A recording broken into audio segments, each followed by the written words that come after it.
জমি পাচ্ছেন বেচে দিচ্ছেন, রাজ্য সরকারের জমি, যেখানে পাচ্ছেন দখলদারি করিয়ে দিচ্ছেন।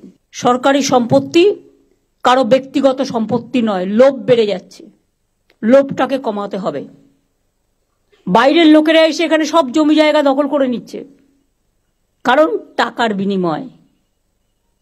বড় বড় মাল্টি স্টোর কমপ্লেক্স হয়ে যাচ্ছে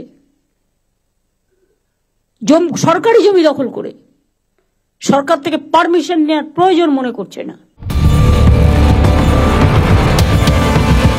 সরকারি জমি দখল নিয়ে যখন উদ্বেগ প্রকাশ করছেন মুখ্যমন্ত্রী, তখন খোদ পঞ্চায়েত অফিসের সামনেই সরকারি জায়গা দখল করে গড়ে উঠেছে অবৈধ নির্মাণ।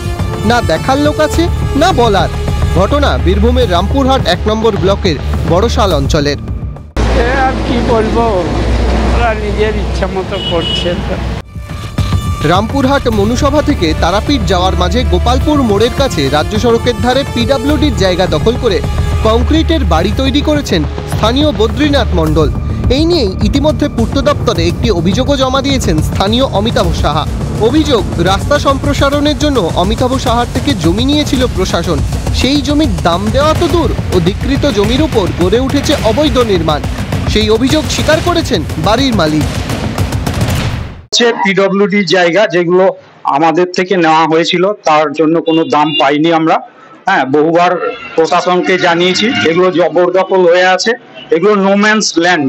হ্যাঁ, তো এখানে আবার নতুন করে পাকা কনস্ট্রাকশন হচ্ছে। প্রশাসনের কাছে চাইছি এটা উপযুক্ত ব্যবস্থা নেওয়া হোক।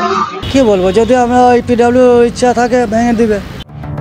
অভিযোগ পেলে ব্যবস্থা গ্রহণের আশ্বাস উপপ্রধান সহ স্থানীয় তৃণমূল নেতৃত্বের। এখনো কোনো পঞ্চায়েতে কমপ্লেন পড়েনি, প্রশাসন মানে লিখিত কমপ্লেন পড়লে প্রশাসন বা পঞ্চায়েত তরফ থেকে তড়ে ঘড়ি আমরা তার ব্যবস্থা নেব। আমাদের যদি কোনো স্টাফ বা আমাদের কোনো মেম্বার ওই সব ব্যাপারে, যদি নির্মাণের ব্যাপারে যদি কোনো কেউ টাকা পয়সা বা যে কোনো জিনিস খেয়ে থাকে, তার যদি আমরা জানতে পারি, তার বিরুদ্ধে আমরা অ্যাকশন নেব। প্রশ্ন ওঠে, পঞ্চায়েত দপ্তরের সামনেই থাকা পূর্ত দপ্তরের জায়গায় কিভাবে গড়ে উঠেছে অবৈধ নির্মাণ? নেপথ্যে কার মদত? তৃণমূলকে কাঠগড়ায় তুলে সরব বিজেপি। দেখুন, তৃণমূল কংগ্রেসের সরকার যখন চলছে, বাংলায় অরাজকতা, অনৈতিকতা এটা স্বাভাবিক ব্যাপার।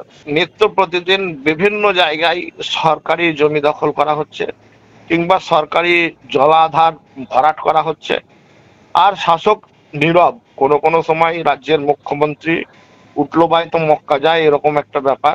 আর সব জমিও রেস্টোর করবে, এ নয় যে পাকা বাড়ি করে দিল বলে তাকে ছেড়ে দিতে হবে। নো।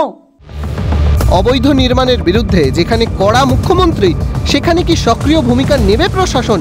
বন্ধ হবে বেআইনি নির্মাণ, নাকি চার দেওয়ালের মধ্যেই সীমাবদ্ধ থেকে যাবে মুখ্যমন্ত্রীর নির্দেশ? উত্তর সময়ের গর্ভে। ভোলানাথ চক্রবর্তীর রিপোর্ট, ক্যালকাটা নিউজ।